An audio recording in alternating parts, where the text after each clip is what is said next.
Welcome back, ladies and gentlebeans of the Scribe Tribe. I'm your boy Scribe, and today I can tell you have got a feeling that you are about to be galactically challenged.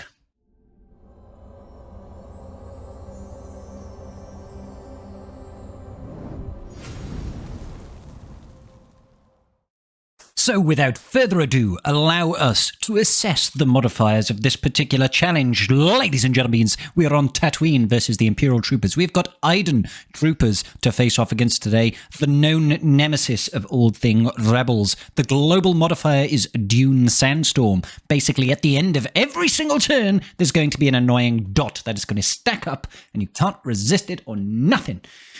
It's actually quite useful though, so don't be too mad about it. Our modifier is the Fantastic Permissions. It basically means our rubbish Hutt Cartel can survive whilst only being Gear 8 against Relic 7 Iden Troopers, and the enemy has got endless ranks where they basically have got 3 additional lives.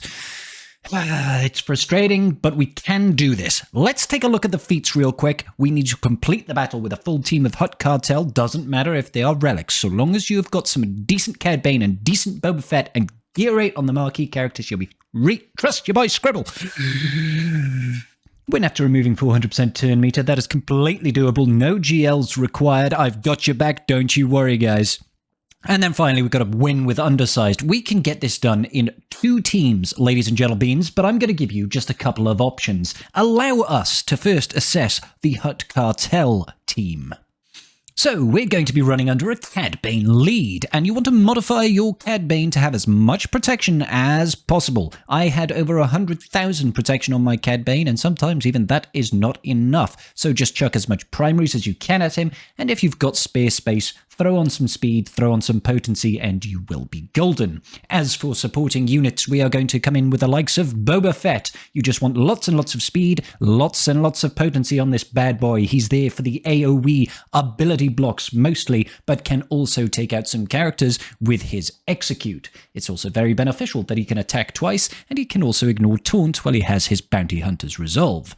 As for the final 3 characters, we are going on for the 3 marquee characters for the Hutt Cartel faction. That's right, Kassantan, Bouch Leia, and Skiffguard Lando. I like to take Skiffguard Lando so we can dispel the buffs on Kassantan to make sure that he's perma-taunting so that these annoying Imperial Troopers can't circumvent that taunt.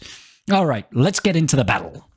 Firstly, before we go into this one, I want to say, yes, there is an element of RNG to this opener. As you can see here, you'll have to restart many times. The start that we're hoping to have is where either Iden does not manage to hit your Cad Bane with her opening AoE, or you do not take successive AoEs to Cad Bane's face. It is very possible, and I would say even more likely than not, that Cad Bane actually just loses all of his protection before you take a turn. If that's the case, you just back out and you go back in. Sorry, there's nothing that I can say to help you to get around that level of RNG. It just happens. But once you get a good opener and your Cad Bane is healthy, we can go ahead and execute our ultimate plan. Let's do it. So, when we get a successful start where Cad Bane does not get absolutely mollywopped out of the gate, and he's feeling pretty good about himself, you want to start throwing out those thermal detonators with Bouch Leia immediately. When it gets to Boba Fett's turn, target Iden Versio with that AoE. You want to keep ability block on her for as long as possible. Save Cad Bane's stun to cleanse and stun Iden Versio when you can, okay?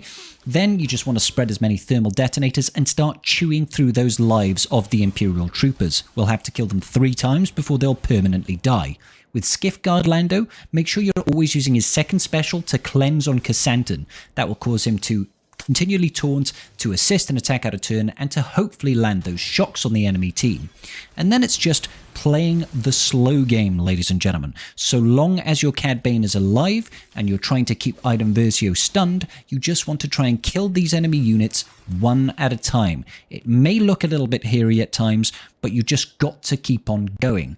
When you can, use Execute to cleanse off the retribution of the enemy team, specifically if it's Cad Bane's turn coming up. You do not want him eating any hits to the face if your Kassantan isn't taunting. Thermal detonators should really be doing the work for you. I like to try and get rid of Death Trooper first because he can actually daze and stun. And if you get permalocked under a stun, it's just so frustrating. So, as long as Chrysanthemum is constantly taunting, you should be fine. That's why I do feel like it's important to have Skiffguard Lando in this team. Have him pass those turns over to Chrysanthemum, have him cleanse Chrysanthemum, and then it's just down to Bausch Leia and timing your kills with your enemy units. If they do have that adapt or survive buff from Iden Versio, there is no point in you wasting a turn killing them. If you do get an opportunity for a big juicy execute from Boba Fett, take it. And that's it, guys. That should get you basically all the feats. It won't get you TM reduction and it won't get you the undersize, but we can cover those in just a moment. Alrighty, so we've got 2 feats left for us to get done. We need to win with an undersized team, that is not taking a full team, and we need to win after removing 400% TM from the enemy team. Now we can get both of these done in just one battle, but I want to give you some options for you to do it. One will be with a GL, and one will be without. Let's break it down. Okay, so the first team I'm using JTR with BB-8, C-3PO, and we're also taking in R2-D2 and Raid Han. I know this doesn't give us the Underman, but we do not need to have a single GL for this to work. Immediately go ahead and stun Iden Versio. That's your first move. After that, it is just the control game.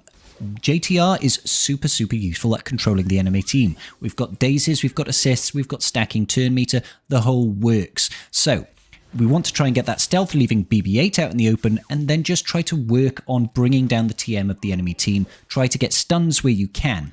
AoE with R2-D2 when you can. That's going to proc a bunch of exposes on the enemy team so that whenever we wiggle, we're going to be removing TM from the enemy team. It's very useful. Raid Han is only important for that opening barrage to stun Iden so she doesn't stun your team and get the ball rolling against you. After that, it's pretty plain sailing. I'd try and control her if possible, but don't worry too much if it gets out of hand. After that, it's just a case of try to get to 3 stacks of translation on the enemy on your droids, your BB-8 and your R2-D2, and JTR, I suppose. And then after that, simply use JTR to call C-3PO to assist as frequently as possible. He's going to decrease the cooldowns on your team, so you'll be able to use your hand wave. That reduces a bunch of TM, so you'll be able to get to Illuminated Destiny faster, so you'll be able to proc a bunch of exposes on the enemy team, which is then going to remove TM when you use special abilities. Super useful, super straightforward. Appreciate that not everybody has got JTR and the resistance droids geared up, but if you do have that option available to you, this is a pretty surefire way of getting it done. You can also control the team and make sure that you absolutely hit that 400% TM threshold just by leaving 1 unit alive and constantly killing Iden Versio, because she will remain alive and she will revive herself if she's got any allies. So maybe don't burn too frequently if you're worried that you haven't removed enough turn meter already. You can use a situation like this, like I said, to manage that TM manipulation. But typically speaking, if you've gotten to this point, you will absolutely get it done. We'll just see here, get a last hit. I'm just focusing on Iden for a little bit just to try and make sure. And then boom, we burn them all to hell. They are now known as the Inferno Squad, and we know why. So that will get us all the TM reductions, but it doesn't get us the undersized team. I will show you a team that can get undersized and can also do the TM reduction in 1 turn. Let's do that. But if you wouldn't mind real quickly just going down there and hitting the like button to show that my videos are not a complete waste of time, I would really appreciate it. It does so much to help my channel grow. Thank you so much, guys. Okay, so that team is going to be Lord Vader lead. Yes, I did say that. Lord Vader lead. And we are following that up with some support from Gideon, Thrawn, and our good boy Royal Guard. The principle is, of course, that Royal Guard's going to be tanking. Lord Vader is going to be there to support your team and make sure they don't instantly die. And Thrawn is an element of control. Now, Moff Gideon gives us the ultimate TM removal. His last ability will strip everybody's TM and then give you about 25% additional. So as long as we use this twice, we are definitely going to hit the 400% TMR removal. What I would recommend is you don't open with Lord Vader's Crush, you open with the first attack and then get the Fracture on Iden Versio as soon as possible. That will stop her from cleansing all the dazes. Then you just need to survive long enough with your Royal Guard to make sure that you can get round to a second control the situation by Gideon. Just focus 1 unit at a time and try to go ahead and cleanse the heal immunity off your Royal Guard, just to keep him alive that little bit longer. Eventually, because the enemy is just dazed at the start, they won't be able to do too much damage to you.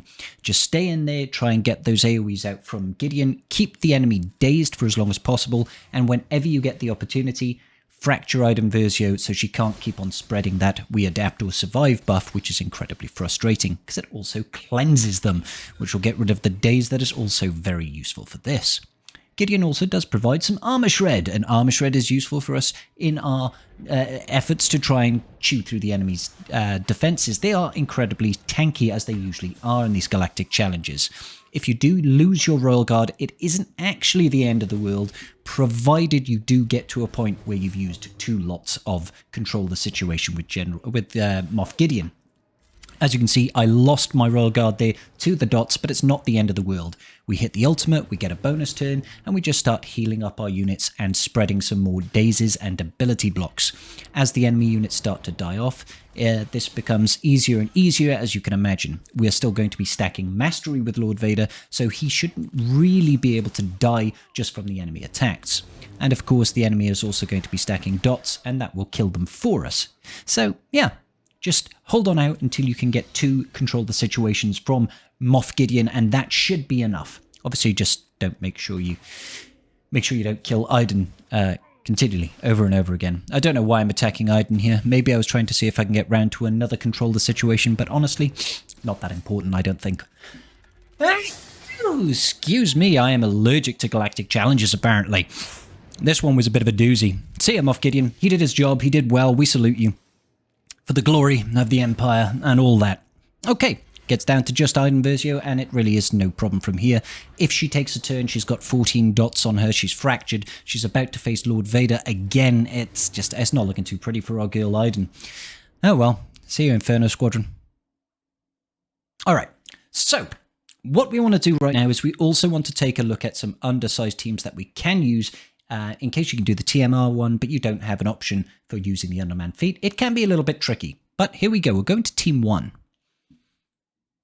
And that team is going to be a Trail Lead. We're using Trail Lead with Scion and Nihilus and throwing in Malak as our 4th. Obviously, we're leaving that 5th slot open because we need to have an Underman win. Now, Trail is actually really good against this comp because they attack out CERN so much that they just end up killing themselves. Malak is also super important because you need him to take that first hit. If they hit anybody apart from Malak, you have to restart this. It's a bit frustrating, but eventually you'll get it. There's a 25% chance of them hitting Malak, right? So just restart until you get that. After that, we've got Nihilus there who can just annihilate units one at a time, and we don't have to worry about them reviving because they have been annihilated. That's a word, right? Anyway. When you get the opportunity to annihilate, look, I did it on Iden, and she revives anyway. I'm like, that's so rude. I think that's rude. Anyway, generally speaking, once they've got that one hit on Malak, they will more or less be forced to attack him eternally because they're going to counterattack. When they counterattack, they're going to crit you, and when they crit Malak, it does mean that he is then going to cast Fear, which means he's going to be permanently taunting the whole time. Once the enemy units start dropping, those dots are going to be killing them off slowly. I do actually manage to get an Annihilate off on Iden Versio. Basically, you have to chew through the stacks of endless ranks before it'll actually count. And then you're looking quite pretty. So yes, there is RNG to this one, but it's only in the opening turn, thankfully. And next up on the chopping block, we're going to be using a Padme lead. Now I'm throwing in Cat, GK, and Jedi Knight Anakin into this team, and I know Cat is not exactly a widely accessible unit at this point, but if you do happen to have Cat and you don't have JMK, you can throw it under Padme for effectively a team that can underman this. I like to pass the turn over to Padme, even though she doesn't really assist or attack out of turn. It is still useful to get the turn over to her so that she can then convert all those debuffs into protection up. That protection up will let us do stuff like that. Just one tap enemies by using up that bonus stacks of courage that we get from converting that bonus protection. This one is actually quite a surprisingly quick battle. You can even potentially remove Jedi Knight Anakin and swap him with Snips, and that will help get rid of those buffs that the enemy take. You could also use the likes of Shaq T. There's also the potential of using Gideon in this comp if you have the Zeta on his Control the Situation ability to give your support characters like an extra 100% bonus protection that they convert into courage straight away. But yeah, ultimately, this one has just got so much ridiculous levels of offense to it that you should be able to chew through the enemy team relatively quickly without too much to worry about. Now, you could lose some units here, it's true, but generally speaking, so long as Padme and Cat and GK are alive, you've got enough damage output there to chew through the enemy before they really get a purchase on you. This is the benefit. You do need some form of cleanse for this particular battle, simply because otherwise the dots will kill you. Those dots also serve as a very useful and practical way of us gaining that protection up, because Padme will convert it when she does her heal into bonus protection, which will then give us lots and lots of juicy courage. And I like being brave. Kitty cat go yeet. Cool. And that is going to do it for today's episode of Galactically Challenged. If this video was good for you, do please hit that like and consider subscribing to your boy Scribe. But hey, if you need more news, more information, stick with your boy Scribble here. Watch this particular video where we covered the road ahead. Lots of juicy information in there. If you want my take on it, go ahead and watch that. Come back to me and tell me how handsome my bald head is. That's a weird thing to flex.